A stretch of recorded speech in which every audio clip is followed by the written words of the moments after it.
This inaugural episode of Small Ball Diggsy with Matt Diggs is brought to you by Granny's Bakery. You can find them online at grannysweeties.com. You can also find them on Facebook at Granny's Bakery. They're located in Salina at 401 West Pecan Street. Give them a call, 469-352-8806. And, we've been talking about Granny's Bakery all year.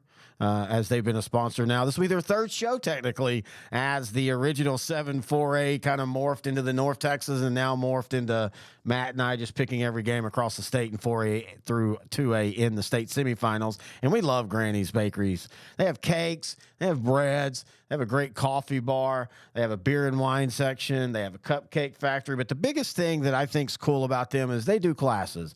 And these are classes that are genuinely trying to teach people interested in sprucing up their baking needs, sprucing up their designs, like during the holidays. This is holiday season. We're right in the smack dab in the middle of it. You've got Halloween, you've got Thanksgiving, Christmas, New Year's, and they teach you how to make your baking pop. And they do that by simply teaching you simple things. Like at Halloween, they had kids print their own Halloween cookies class where they taught kids how to spruce up their cookies, to make them look prettier, to make them look Halloween-y.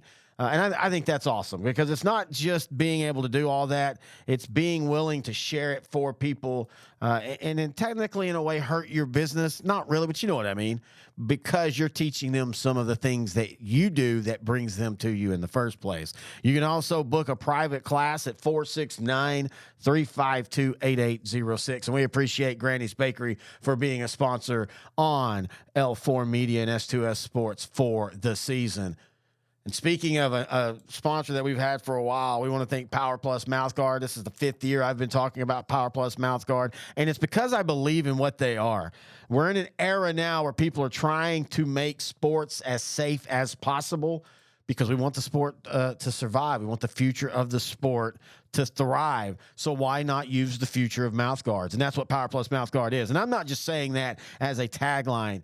I'm saying it because it's true. Go look online at powerplusmouthguard.com. Look at the data, look at the research, look at the testimonials. The great thing is all that's up on the website. And he didn't cherry pick data. He's using third-party scientists to do the research, do the math, do it all. And that's what they came out with. And this is what it was.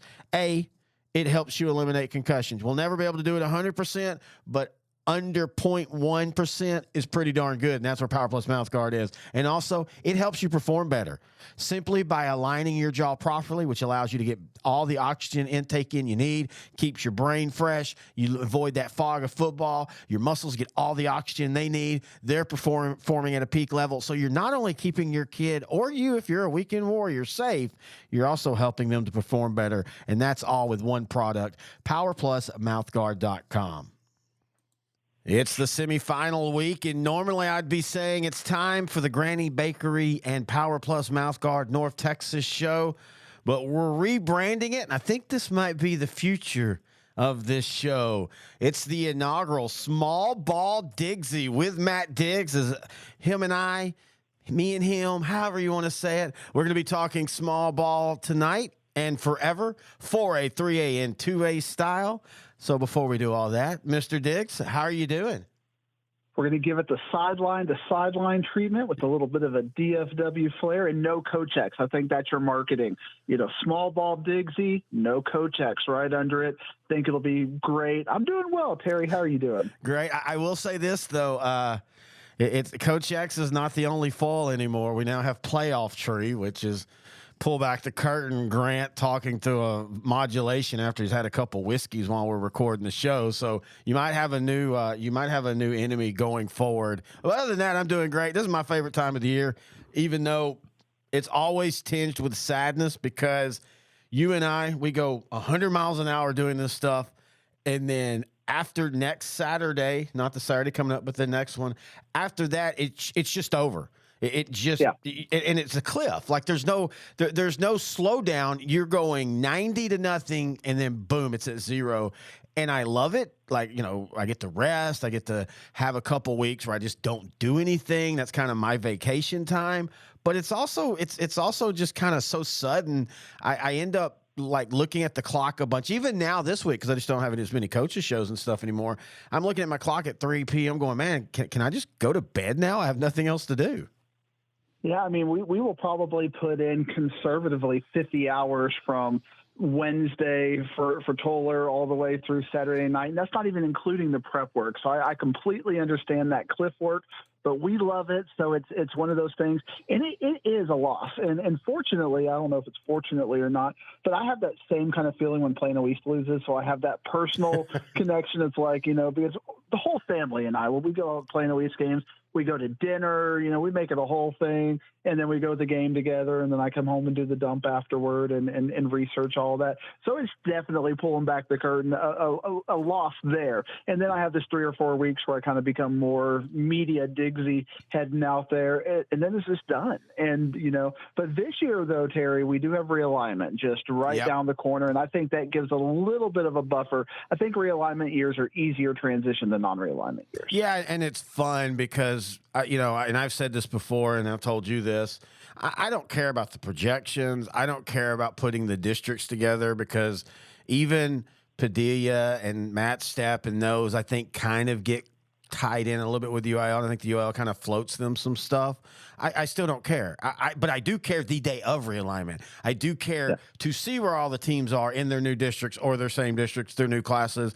And it gives you, for me as a content creator doing this, I mean, I've got 2 or 3 months. I can just literally be interviewing coaches, what are your thoughts about your district and all that stuff. And it feels like it bridges, you're right, it bridges the off season to where February to July get kind of quick because in the non-realignment, I don't know. I don't know why. I've just never been big into talking high school football in the spring, especially at small ball because they don't have a true spring football anymore. So they can only talk about, we've been looking great in shell 7-on-7, but they can't tell me anything else. Yeah, but when you look at the small schools, there's enough big schools to where you can kind of mess around with that. But small schools, you kind of get that anticipation and really more than ever, you get the transfer portal. And you're seeing a lot of kids from bigger schools, especially in these metropolitan areas. That's what you see with Anna and things like that. So keeping up with that and finding out what are going to be the next big things are fun. And even the new schools, I mean, we weren't talking about Frisco Panther Creek a couple of years ago, and now all of a sudden they looked like this year they belonged as one of the Final 4, Final 8. And again, I just think of Panther Creek and how Anna, now in the state semifinals, had to hit a Hail Mary effectively to win that game. And, it's fun. Small schools are fun because there's wide variability. And then we also get to play the what ifs, because a lot of schools are slotted into their realignments. Like Gunter is most likely going to be a 3A Division II in this next realignment. But Brock is 4A Division II, gives us whole new storylines to talk about, whole new regional rivalries, whole new regional outlooks. When you take a powerhouse like that and put them in probably a Region 1 and 4A Division II that's been kind of weak as it is, it gives us a whole new kind of, how does the bracketology work? So there are a lot of new storylines that are developed with it as content creators that we get to kind of go through. So that's a little bit more fun for small school, but there's only so much you can talk about with that. So I see your point with that. And, but I still love the anticipation and figuring it out. So I think the UIL kind of does not a great job of some of the regionalization and I like trying to figure out what was in their head. Like, why did you do this? Why'd you do that? Some of it is what it is. Like El Paso, it is what it is. But in some of the metropolitan areas, like why has Arlington and Grand Prairie not been together for the last 24 years? Trying to figure out some of the mechanisms there. And if you can get inside their head, I think you can do some better realignment projections. But some people don't, like you said, you don't care about realignment projections. You're just here about the day, and it is what it is. And at the end of the day, projections is very much like rankings. It's just something you do to pat yourself on the back and go, I did pretty good at that. But at the end of the day, the game is the game. Well, you brought up Anna, so we're going to jump right into Anna as they take on Decatur 10-4, Anna 13-1 Friday, 7 p.m. at Denton's Collins Stadium. And you talk about a couple weeks ago, Anna needing a Hail Mary. Decatur didn't need a Hail Mary, but Brownwood went up in that game late, I think with like a minute 30 left. Decatur responded by going down the field, and they score with 4 seconds left in what I am calling probably right now maybe the best playoff game of the season. That was back and forth. I said all year that Icall was great, but he couldn't carry them all the way to the state semis. He almost proved me wrong, but at the end of the day, that Decatur team won, and they're taking on an Anna team that it looked like early, Matt, that we were going to see the same type of game in the Stephenville. It looked like it was going to be back and forth. It was for a minute, but then DeAndre Williams and Jacob Emmer started separating, and more importantly, that Anna defense came up big from the second quarter on. The Coyotes get the win. What is your thoughts on this matchup? You know, I keep saying this, and I want to thank you. I thanked you on Twitter, but I'm going to thank you on the show as well. You changed my mind in mid-sentence. This hardly ever happens to me because I got my opinions, you've got your opinions, but the way you worded your Anna Stephenville analysis last week stopped me in my tracks. And I had a podcast where I already picked Stephenville to win the game, and I just had to sound like an idiot because at the end of the day, you convinced me about Anna over Stephenville. They won convincingly, so thank you for that. And you might have to do that again because I'm going into this week thinking of Decatur because I think Decatur's got the best player on the field in Nate Palmer. I know Jacob Emmers is a game changer, but he's not going to touch the ball every single play like Nate Palmer is going to do. And I think when you have him and he can pound out that 6 to 10 yards a play, and you can use him out of the backfield, you can use him in different formations. That's just what I feel like Anna can't get over with their defensive inadequacies.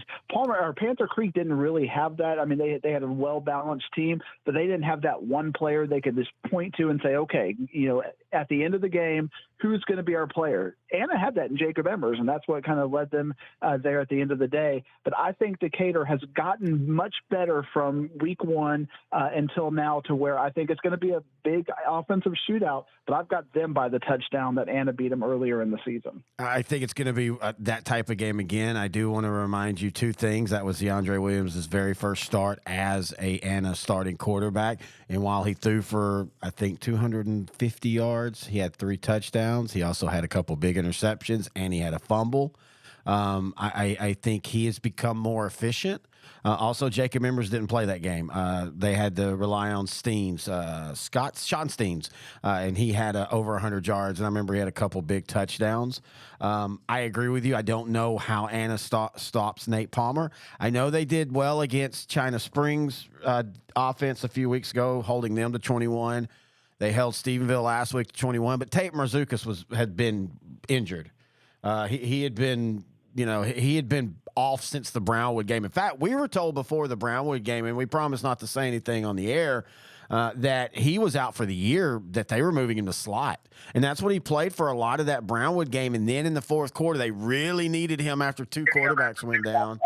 They really needed him to take a couple carries, and he did. And that's actually what won the game for them. And so he played a little bit more through the season, but he never was that workload that he had been all the way back from his sophomore year. But in saying all that, I just think Anna's rolling right now, man. You see, and I know people can say, well, the same about Decatur, but I still think of the two, Anna's a better defense than Decatur. Decatur has not been good defensively against good offenses, period. You can at least say Anna has a couple of times played better against good to really good offenses. I think Anna wins, but it's going to be just like last game. I think maybe you have to get to 42 to 45 to win. Yeah, that whole back and forth, and at the end of the day, Decatur, they have really good coaching, and I'm not saying that they don't have Coach Parson, a great coach over at Anna. He's developing a program, and Decatur, even before the new coach got over there from College Station, Decatur has had that expectation for 8 to 10 years, and we're talking about culture. And almost all these games we're looking at, other than maybe Frisco Emerson across the whole landscape, you're talking about known quantities that have been here. And the teams that there's a couple exceptions, and we'll talk about a couple of those like Davenport. but it's just the known quantities. And last week we saw a lot of the new kids on the block get just absolutely obliterated by the teams that have been there. And Anna is kind of that new kid on the block when we're talking about 4A Division I with Davenport. And I think on one hand, it would be great if we had the new kids on the block game, a kind of an Anna Davenport state championship, as it would give us something new. But the history just doesn't bear out that we're going to ever get these kind of games. It seems like the old guard continues to win week after week. But you did give me some food for thought while reminding me about how that first game went, with Anna still winning despite Zion Williams' first game and turnovers. So you've given me some food for thought, Terry, so thank you. I'm going to put that under advisement. You didn't give me a full-scale stop in mind change, but that whole first quarterback thing kind of applies to Glen Rose as well, as we'll talk about when we get there, because how that has progressed from week 1 until week 15. Yeah, and we'll get to Division II, but like Grant and I said on Sideline to Sideline, the whole Division II group woke up Sunday morning going, wait a minute. We now can actually win state. We don't just have a puncher's chance; we have a valid chance. And I think each team that's left in the semifinals can make that case. All right, let's go to the 4A Division I other game. Chapel Hill here for the third straight year, trying to finally beat the Region 4 team. They're 12-2. San Antonio Davenport, or I just call them Davenport, 11-3. Now, Grant and I, all the way back in the Big Arch preview show, talked about Davenport being a dark horse. In fact, I think we had it Davenport versus Bernie in the region final, with Bernie winning. Of course, Lavergne had tripped up Bernie, so the Wolves, they just kind of keep on keeping on. And here they are, a team that's got depth, they've got consistency, they've got efficiency. Tristan Hamlin is becoming a huge star at quarterback for them. I think he has over 3,800 yards. Last week he threw for 300 yards and 5 touchdowns. But in saying that, it sure does feel like Chapel Hill's figured some things out.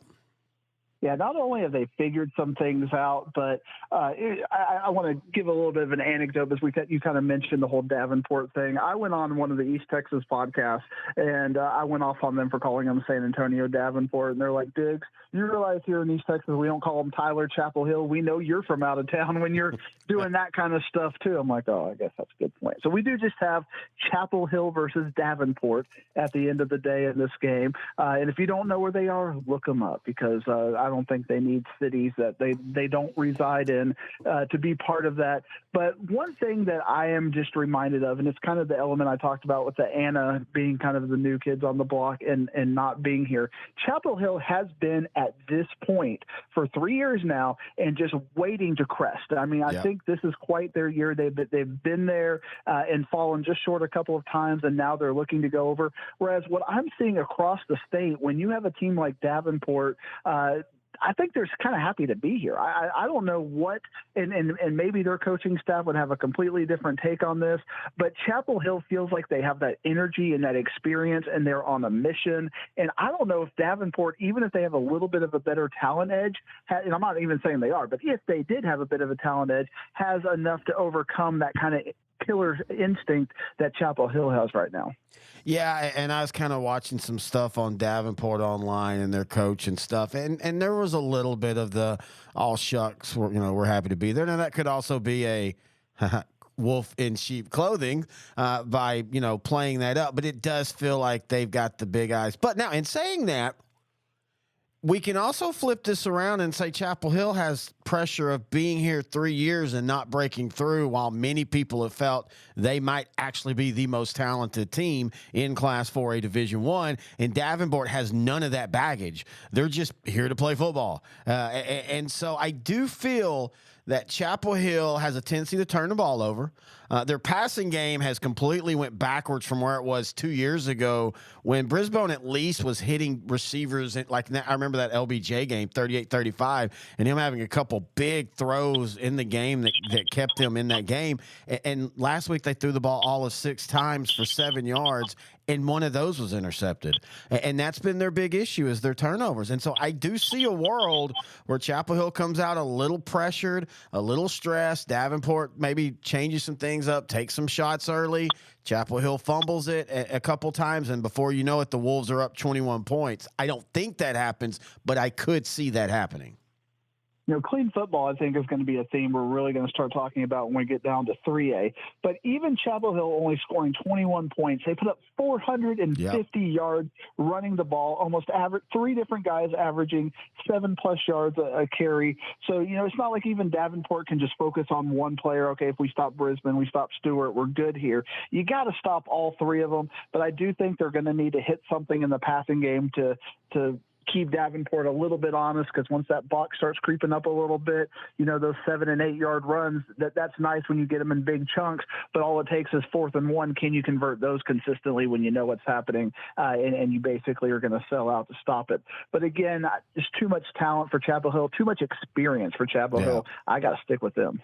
All right, so I have it Anna, Chapel Hill in the state championship game. You have Decatur, Chapel Hill. Either way, that's any of these matchups I think will be great. But I do want to see Chapel Hill advance. And also partly, I'm from East Texas, but I tend to love the teams like Chapel Hill and Timpson that they do it really young, and then they can't quite get over the hump. And then that senior year, you now have that ticking clock of, can you do this? This is it. And I just like to see that happen. And when it does actually happen and they do finally win that state, it's like one guy told me once, and he was on a program that, was in the state semifinal and higher 3 straight years. They finally broke through that senior year and they won state. And he told me that in a way, that felt almost more special just winning that one instead of winning all 3, because then by the third one, you're like, okay, yeah, we've done this before. And I can see the point in that. All right, let's go to Class 4A Division II. And as we said, the earthquakes happened last week. The world shifted. We woke up with Carthage out of the playoffs thanks to Gilmer's big, stunning 47-44 win in overtime, even though, boy, Gilmer tried their best with some interesting decisions late to give that game to Carthage. But give that defense credit. I know they gave up a ton of points, but they got a couple big turnovers late in the game. They win. Before we go on to the Glen Rose in this game, just your thoughts on the Carthage-Gilmer game. First off, when you beat Carthage, it's always an epic win. Nobody ever just goes out and beats Carthage. It always is some kind of holy crap, what a moment game. And I thought it was just awesome that it happened the way it did. When I was just following that game, I was getting kind of game 6 of the Rangers, Cardinals vibes back in 2011, because, you had that epic meltdown. And then, a lot of people forget the Rangers got the lead again. Yep. And then there was a second epic meltdown. And as I was feeling this, I was like, oh, Gilmer's just going to find a way to lose this. And then they had the little epic meltdown and get into overtime. But then they made the big play to get over the hump and win the game. I'm happy.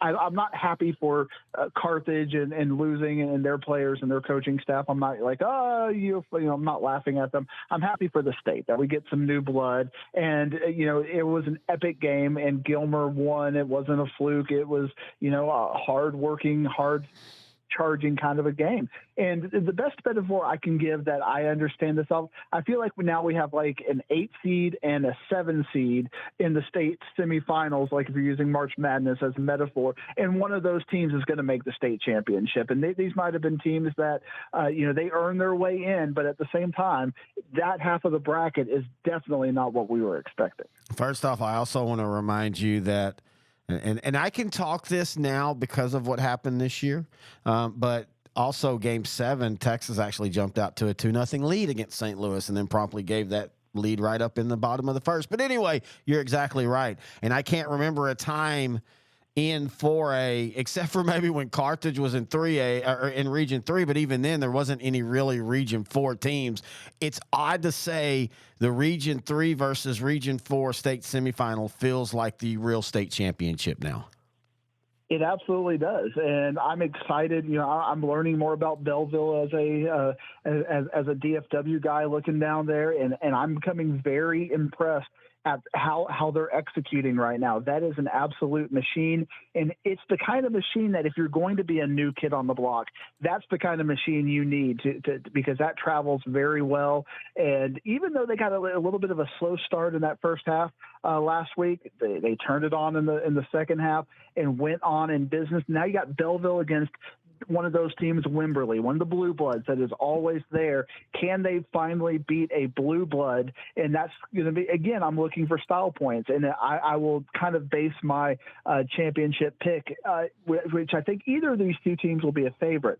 But if Belleville, if this is a back and forth kind of a game, 21-20 kind of a thing, and if Gilmer or Glen Rose blows them out, I might stay up north in my pick. But if Belleville takes care of business or if Wimberley takes care of business, that's probably my de facto state championship. And I actually, Grant and I had a real big disagreement on this one. I think, in fact, I can't remember if I completely pulled the trigger and said it, because I'm like you. I do so many of these. On these 50-50 games, sometimes I change my pick, and it's not even intentionally. It's just in the moment when we're talking about it, that's how I feel. I might feel different the next day, but in the moment, that's how I feel. And he feels that Gilmer's going to kind of run over Glen Rose. I don't think they are, because at the end of the day, Gilmer's defense is still an issue. I mean, yeah, they beat Carthage. That's great. They also, Carthage turned the ball over 3 times and still scored 44 points in regulation, because they didn't score in overtime. And I go back and I look at the other games that Gilmer's played. Yeah, they played well defensively against Kilgore, but Kilgore and Glen Rose don't do the same thing at all. The Tigers are going to throw the ball. Canyon Evans, man, he has been on a tear all year long, thrown for over 3,800 yards. Last week, he had over 350 yards and 3 touchdowns, and really kind of decimated a West Plains team that we both thought was a better team overall. So I kind of think Glen Rose might pull the upset off on Gilmer, and I don't even know how much of an upset it is. And I also think you've got the letdown factor. Gilmer state championship was last week. Let's not make any shades about that and pretend it wasn't. In their minds, they won state last week. Now, can they get back up and do it all again? This has so many interesting psychological storylines to it, because you had Glen Rose, who was very senior heavy last year. Yep.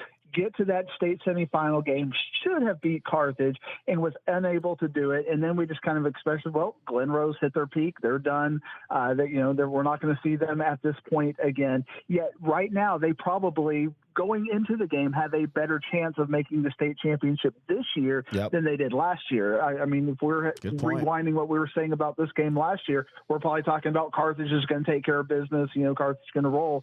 But Glen Rose was in the game and was right there. So all of these kids who were there were part of that last year. And I think they've now been kind of taking that chip on their shoulder. They're like, okay, we're not expected to be here, but we know what we have here at Glen Rose. We're going to the next step. Whereas on the other hand, you have Gilmer, who, like you said, they won their state championship last week against Carthage. Whenever you can beat Carthage, it's like, DeSoto beating Duncanville. It's like the big deal. That's the big thing. But then what DeSoto was able to do was follow it up. But then, like, using DFW as a metaphor, you had Byron Nelson, the new kid on the block. They beat South Lake Carroll. That was their big Super Bowl, and they just fell off the wagon right after that. So what are we going to get out of Gilmer is kind of what I want to see. But historically, Gilmer is a blue blood name. They are a team. They are a program. They're a culture that has been here. And this is not the best Gilmer squad of, even the last 10 to 15 years. It might be one of their least effective squads in the last decade. But here they are, and they got that big win. So I don't think they're going to have that letdown because of that culture and the way that program has set up. That being said, Canyon Evans, like you said, has completely gotten better. Like we talked about Zion Williams from week 1 to week 4. Not that he was doing bad in week 1, but now he's got the confidence. He is just slinging it around. But I think because Glen Rose doesn't have much of a running game, if 1 or 2 things go bad against them, what are they going to fall on? He threw 2 interceptions in that game against West Plains. I know it ended up evening out as West Plains had a couple of interceptions as well, but it was not a clean game by any means. And I think you're going to have issues. What are you going to do on 4th and 1, 4th and 2? Glen Rose can't pound the ball, and they lost some really good offensive linemen last year. And they've kind of made up for that by the way they've been able to sling the ball around, kind of that fast and wide setup. But I think Gilmer's seen that. Gilmer has seen that in out there in East Texas, and I think they'll be ready for it. I'm not saying Gilmer big, but I do think Gilmer should be considered the favorite. So do you have Gilmer versus Belleville? I do. And I'm gonna go ahead and go Gilmer versus Belleville too. And I think I kind of did this last night too. I kind of backed off, but I just that Gilmer Glen Rose. That's first off, that's a game to watch. Second off, since both teams are pretty much secured in 4A Division II, and both of them are next year going to return like 19 returning starters. Don't be surprised if we're seeing Gilmer versus Glen Rose Part 2. And I know, well, what about Carthage? I mean, yeah, we'll see.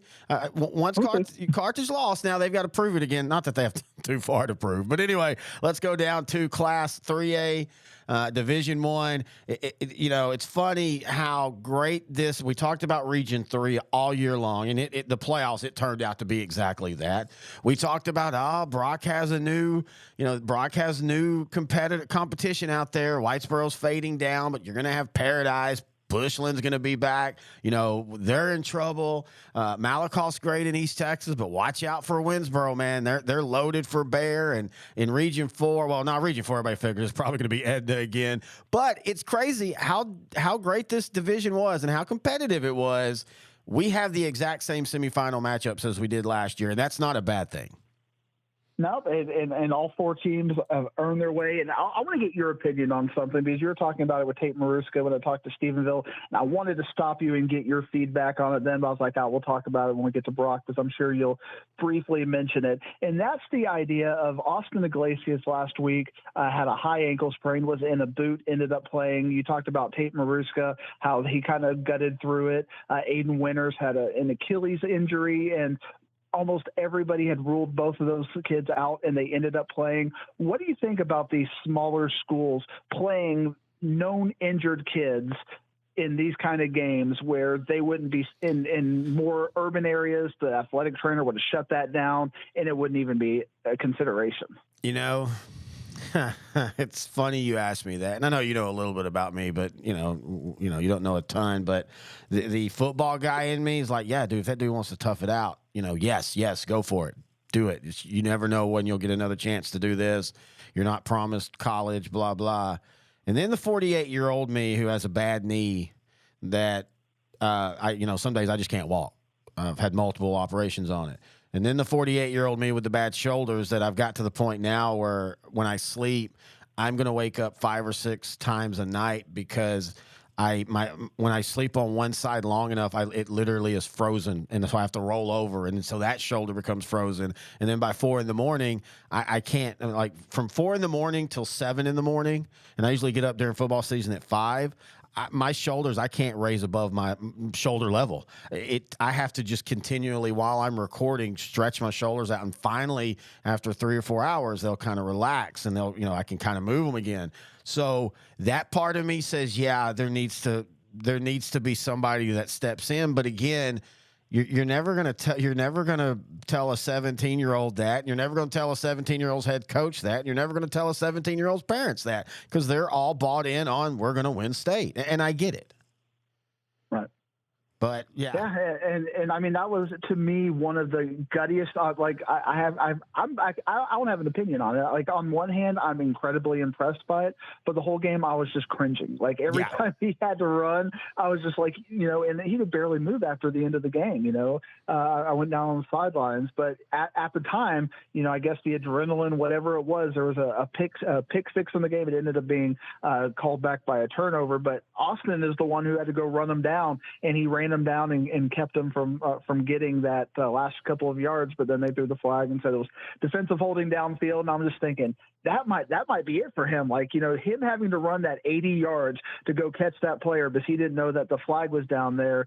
It was painful to watch at times, and he could barely move. And I think that was a big factor in Brock winning that game, was that Austin Iglesias could not run the ball, and that was still a 21-7 game, and we got everything. Paradise left it all on the field in that game, and I think that's relevant for this Brock Malakoff game, because with a completely beat up Paradise team, who was probably down 3-4 starters because they played their both best players both ways, was still only able to manage 21 points against Paradise. And now you've got Malakoff, who has averaged 50 points a game, just completely obliterated Winsboro, unlike anything I expected.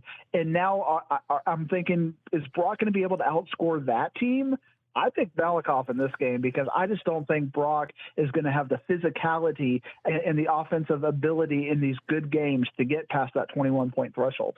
Now, I did pick Malakoff in last night's show, but I want to use something that you do against you just for the sake of this argument. You're real big on, and I'm not saying you're wrong on this, but you're real big on last year these two teams played in this round, and Team A won by so many points, and has Team B gotten better to make up those points. So last year, Brock beat Malakoff 21-10, but the thing is that was not a 21-10 game. That was 21-3 for 90% of the game.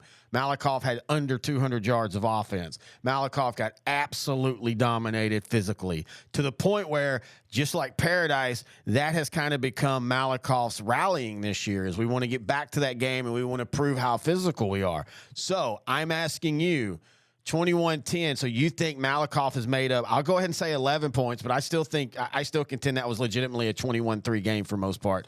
So you think Malakoff's made that up?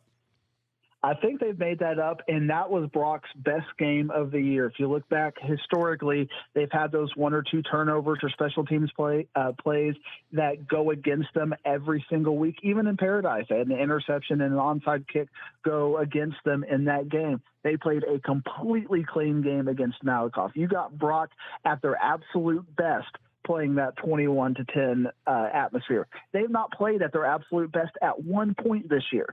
You can't look at any game and go, man, they played an absolutely clean, perfect game. We're going to expect that. DeSoto, some other teams in the state championships contendership have played consistently good football. You can look at South Lake Carroll and go, okay, you can kind of know that you're going to get a good, they had the letdown against Byron Nelson where they had 3 turnovers in that game, but just about every other game they have played a clean game. You can't look at Brock at one point this year and gone, that they're going to give us a clean game against Malakoff. So if Brock plays at their very best, I still think Malakoff, that's a 50-50 game at that point. But the fact that Brock has not played at their best, and I look at Malakoff is not making those mistakes. They're playing clean football this year. So I consider Brock as a team that's going to give you that 1 to 2 mistakes. That's your difference. That's what they didn't have. They didn't mess that up last year. But this year, they haven't given me any pause to think that they're going to play a clean game. Well, I mean, again, I do want to make sure I picked Malakoff last night, but I picked it as a very close game. But this is exactly, I can literally pull the tape from last year, and you were saying the same, and you weren't wrong, but you were saying the same thing about Brock. They just keep turning the ball over. They keep winning, but eventually that turning over is going to catch them. And technically it did in the Franklin game. But it was one bad fumble. It wasn't like they were a turnover machine. But we were having this exact same discussion when it came to this game last year.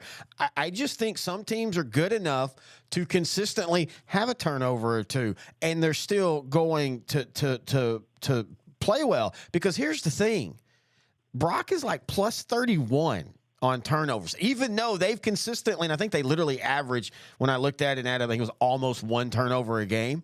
Their defense suffocates. Their defense gets turnovers. You're right. Malakoff has had a great season defensively, what they've done. Offensively, what they've done. Now let's take who they've played and match it to Brock and tell me that Malakoff's had a better schedule, because they haven't. And in fact, what team on Malakoff's schedule is even close to a Pleasant Grove, even a Pleasant Grove early in the year that was trying to figure things out offensively? They still were athletically a great team. A Wimberley, who is still playing in the state champion, playing for a state championship. So I still go back to that preseason just tears Brock up so much that it allows their coaches to pull them, to kind of tear them down and build them back up. And I'll contend that Brock's offense this year is heads and shoulders better than they were last year at this point.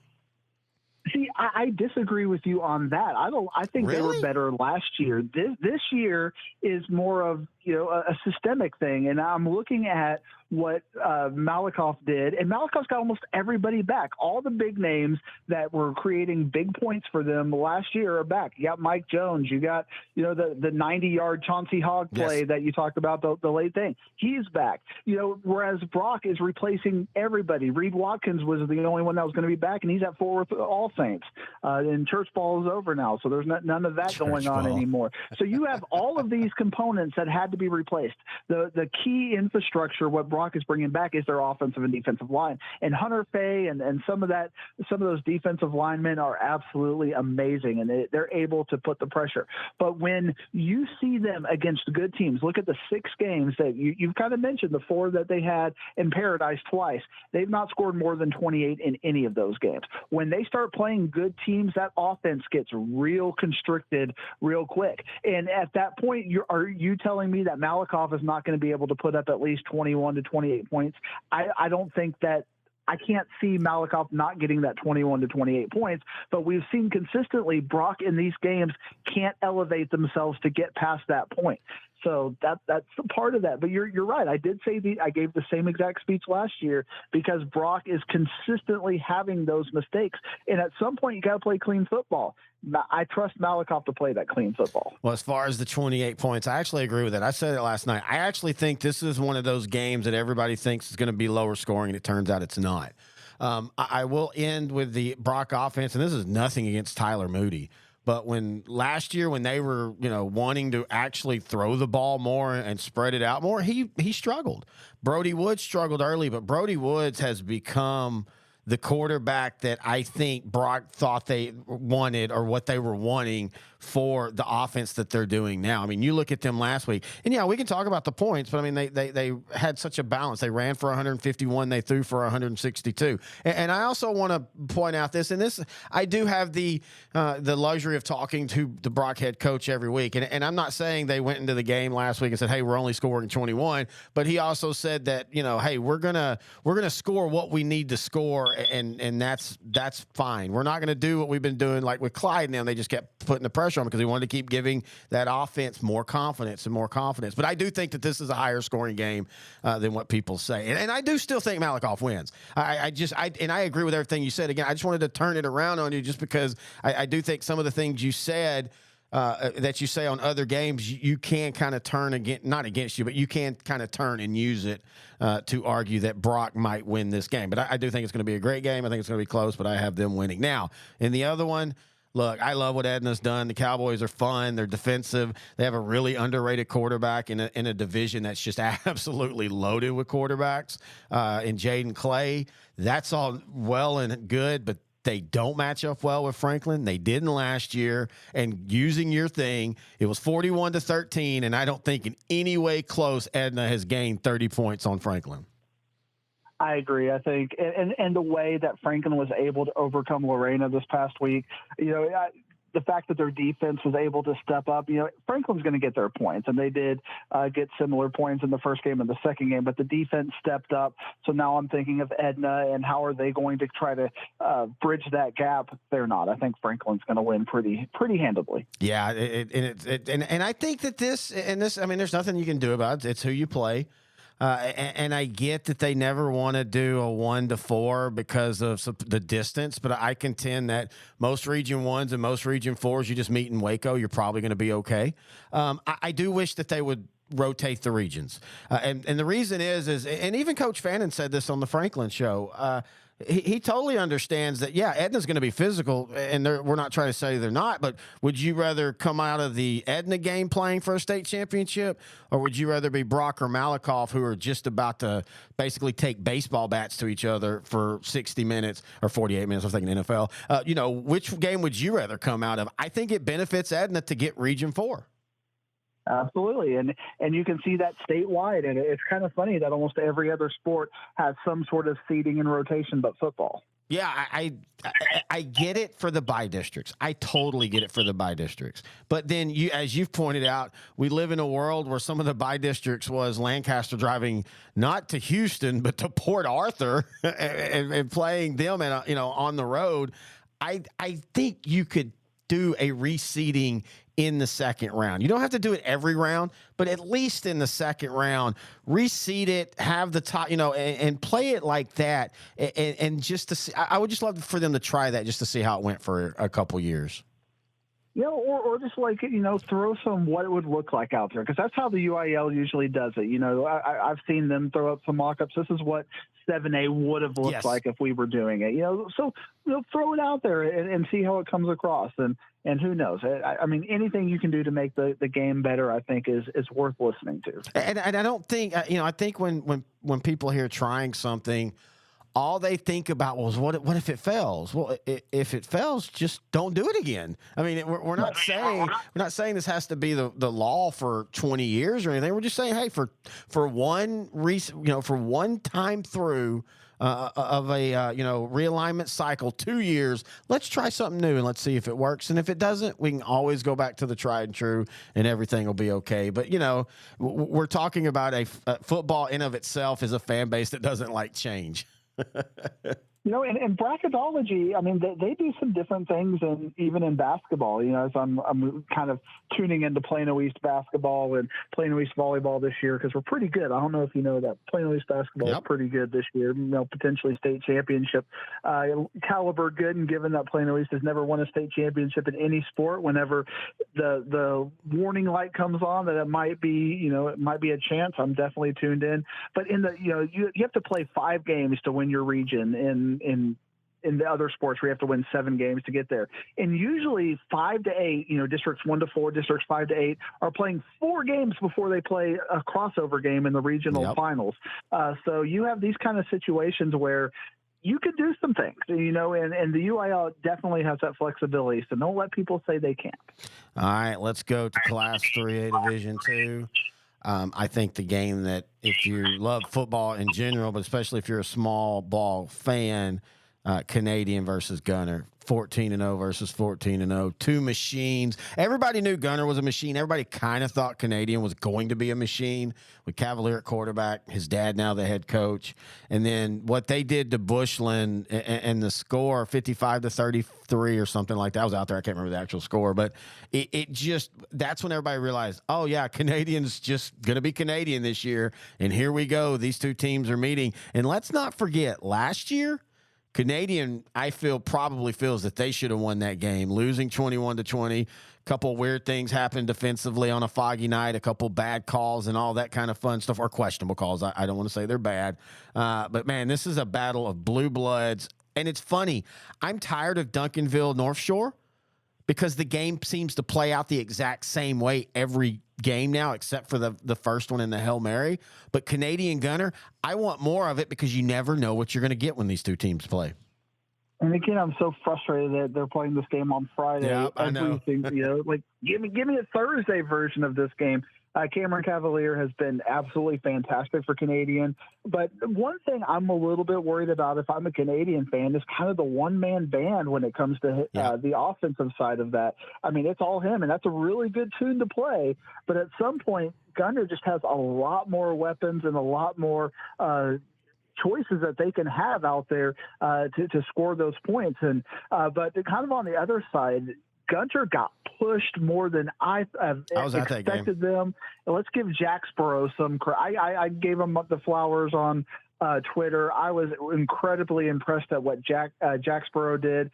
And now coming into this game, I was for sure going to pick Gunner until that game. And it's not that, Gunner didn't, my point on that, Jacksboro proved who they were. And Jacksboro gets their flowers for that. But it also gives me pause that Gunter is mortal. All right, so 2 things. First off, and I don't know how many are coming back, but Gunter was absolutely ransacked with injuries last week.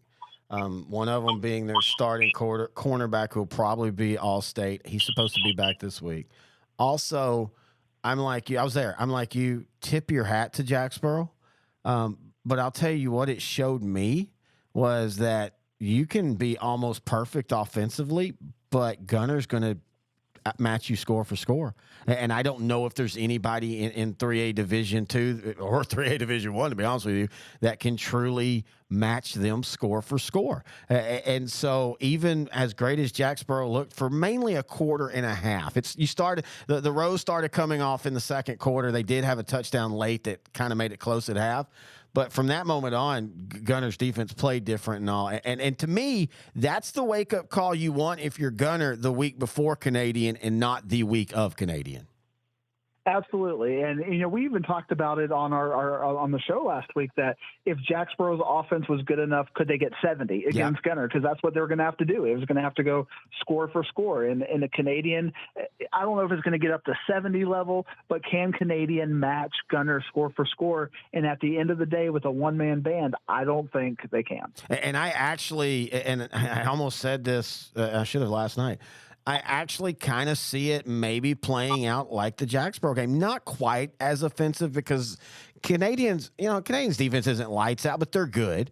And I think, though, that you're going to see a first half where these two teams might be matching scores, and then Canadian has that one drive, and they don't score. And then Gunner scores, and now they're up two scores, and then Canadians, okay, we got to start pushing, we got to put and that's what happened to Jacksboro in the second half. Oh, we're down 7. Oh, now we're down 14. We've got to press, and once you start pressing against the Gunner defense, man, that is a team that, and this is why they beat Brock the way they did in Gunner.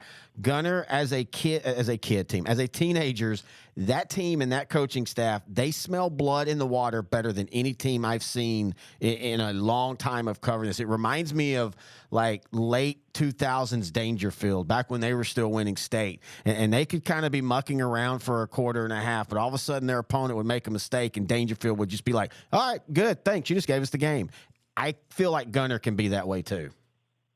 Oh, they absolutely can. And they have that chip on. I've only seen the chip on the shoulder twice this year out of all the games I've been to, and I've been to 37. It was Gunner against Brock, where they're basically like, fight us, Brock. We want you, and Brock back down. And then last week, South Lake Carroll and Byron Nelson, they did the same thing. They just jumped on Byron Nelson, and they were like trying to pick a fight with Byron Nelson, and Byron Nelson backed down immediately after that. It's going to be fascinating. I know it's more 6A talk, but if DeSoto will give them that fight, and I think Canadian will give them that fight, but will they give them that fight for 48 minutes? I got to stick with Gunner on this game. All right, and then the other game, which I think is a very underrated game, is Dangerfield 11-3 versus Tidehaven 13-0.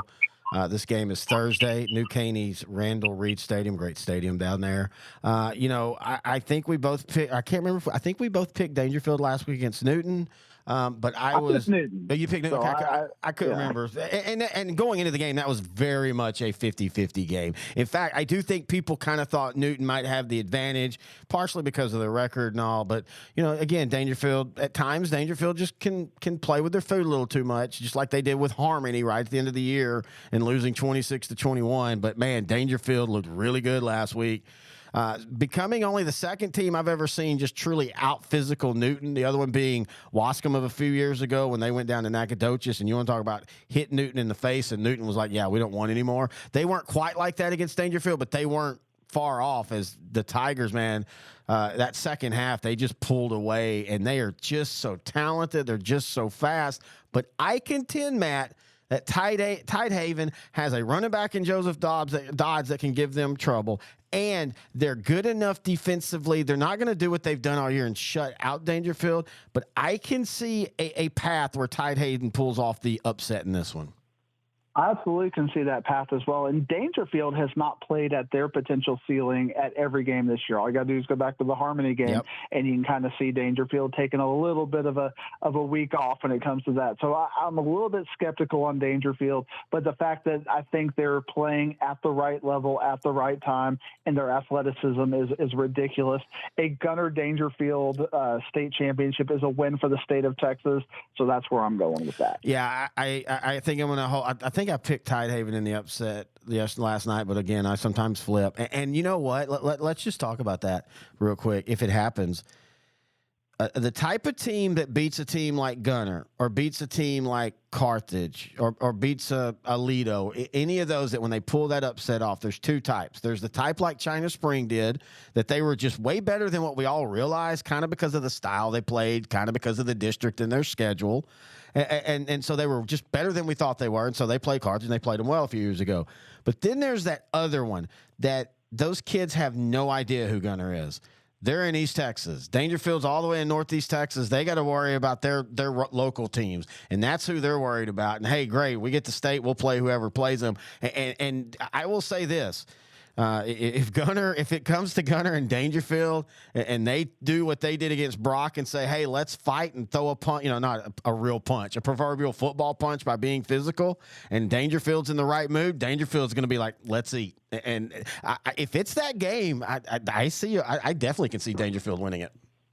It's going to be a fun game, and Dangerfield. I mean, we talk about the Blue Bloods and historical. Like if Plano got good again, Plano has definitely been a team that has won state championships and has that pedigree, and the fan base has that. Dangerfield is one of those teams, so they don't care about Gunner. I mean, it's not like that's nice. We're one of the best teams of all time. Yep. So good on your state championships.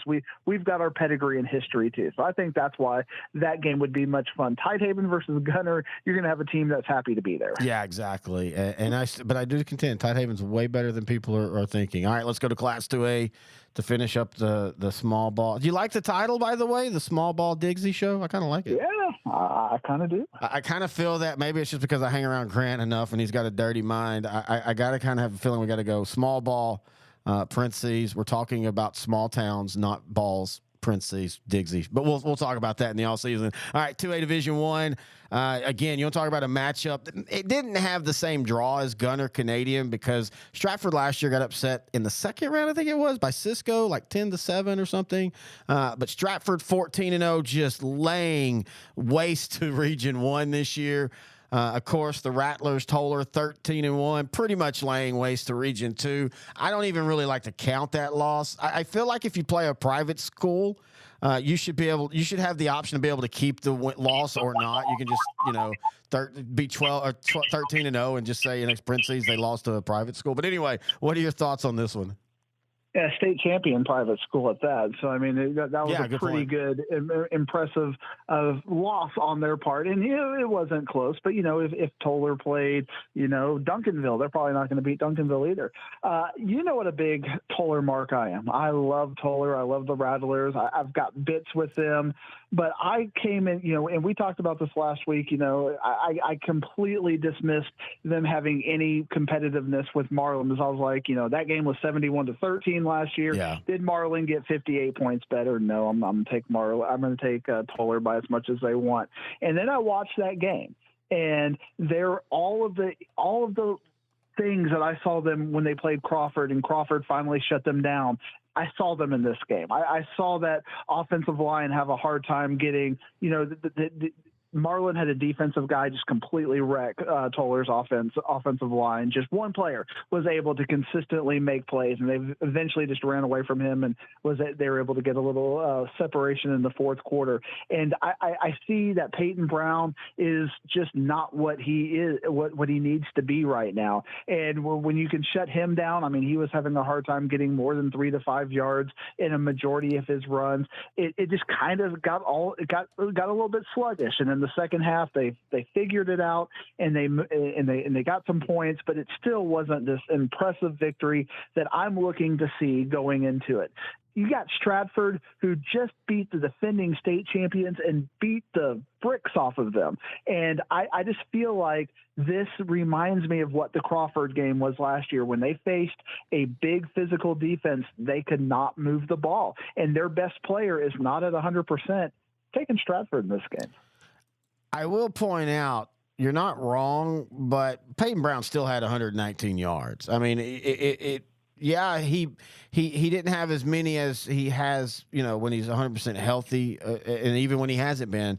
But I contend that that's partly because Marlin was better than last year, not 50 points, and they still, I mean, it still was a 42-19 game. The pull away happened in the second half, but it happened still, and so I will contend some of that is simply Marlin has gotten better than they were last year. But I agree with you. Toller was kind of the, every year we have this where you just get one guy or one team and everybody's just like, that's kind of the golden team for the year. And Toller's lived that. And so far they've answered every challenge, but this is definitely their toughest challenge. And we go back to what you talk about, like Dangerfield stuff. Stratford won state in 2021. Stratford is not in any way looking at the film going, oh no, it's Toller. They're just like, okay, that's cool. Who do we play to get to the next round? And I think I don't think people understand how big that is. When you don't have fear on the football field, you become confident. And any coach will tell you they'll take a confident player that has half talent over a 100% talented player that has half confidence, because when you're doubting your steps, that's when you get caught. I think this is going to be a great game. I'm going to stick with Toller in a close one, but dude, I will say this: if there's a blowout in this game, I think that leans heavy to Stratford doing it to Toller.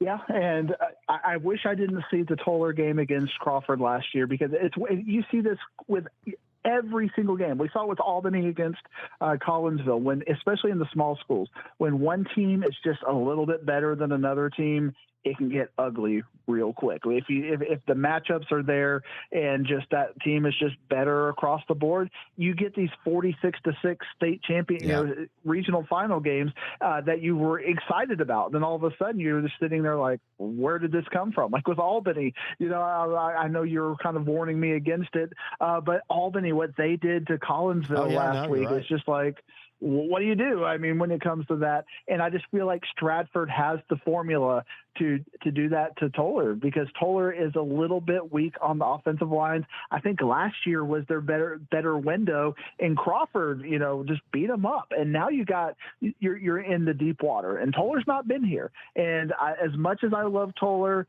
they just haven't been here, and I'm a little bit worried about it.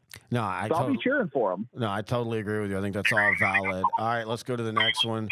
The game everybody was expecting: Timpson 14-0 versus Ganado 12-2. Hey, congratulations to Ganado. They got that Refugio monkey off their back, just like so many other teams in that region. Refugio just consistently has beat up on Ganado for the last 15 years. Great win for them. I know the talk now is, hey, now that they've done that, they have, everything's great. They can now, they're going to show they're the better team now.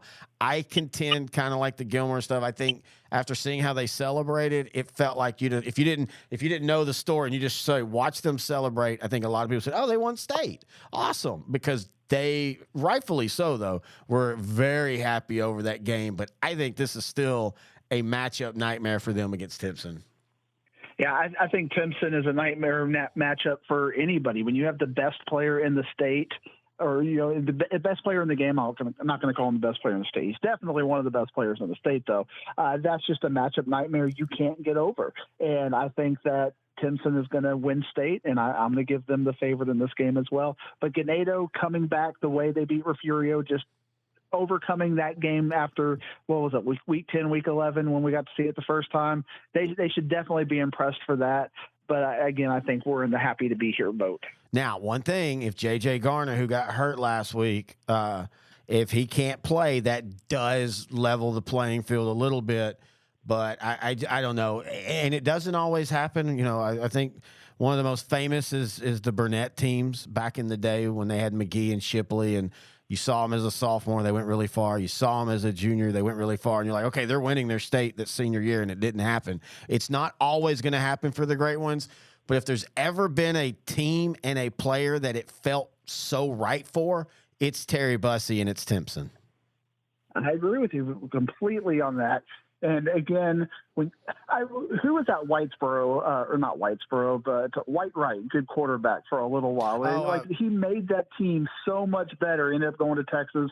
When you've got that best player on the field, again, when you're at these levels, what answer do you have for them? And they seem to step up in these times. Yeah, that's a great one. Tyrone Swoops, and it's funny you say that, because their junior year they went really far, and then whatever happened after that, his senior year, I know they had a tragic thing with a kid committed suicide. Not a player, I don't think, but a kid committed suicide in their locker room right before a game, and they had to cancel that. That was a weird senior year, and that sometimes happens to those teams that we all think are going to go good. For Timpson, they've had some off-the-field stuff, but they have done a really good job so far, at least, of avoiding that and getting on. And I think Timpson wins. I do think it's close. I don't think it's a blowout. All right, let's finish it up with Division II, and we've got Sunray 12-2 versus Albany 14-0.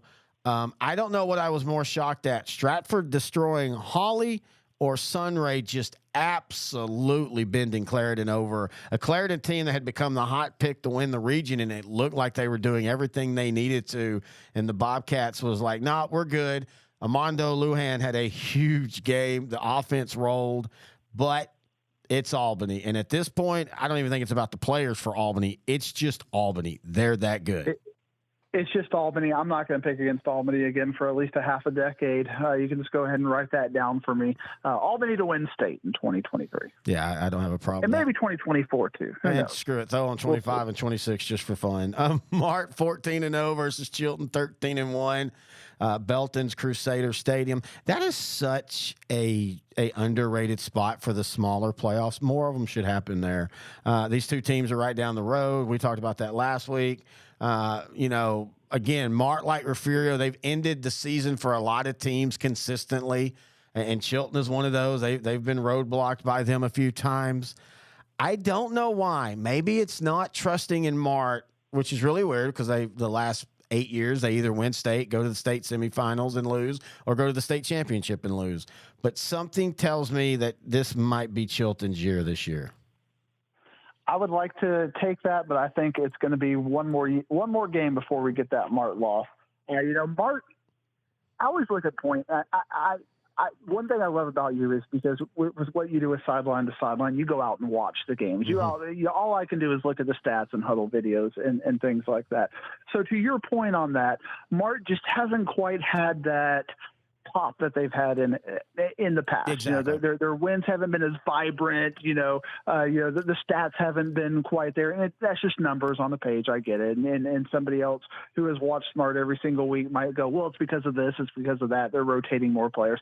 Whatever the reason is, this does not seem like state championship level Mart, but it does seem like state championship game Mart.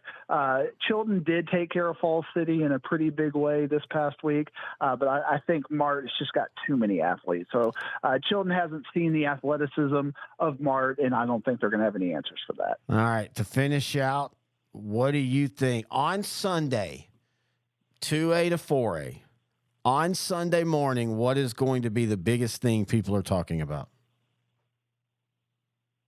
How right we were, Terry. I mean, we're going to go 16-0 or 12-0 in our picks.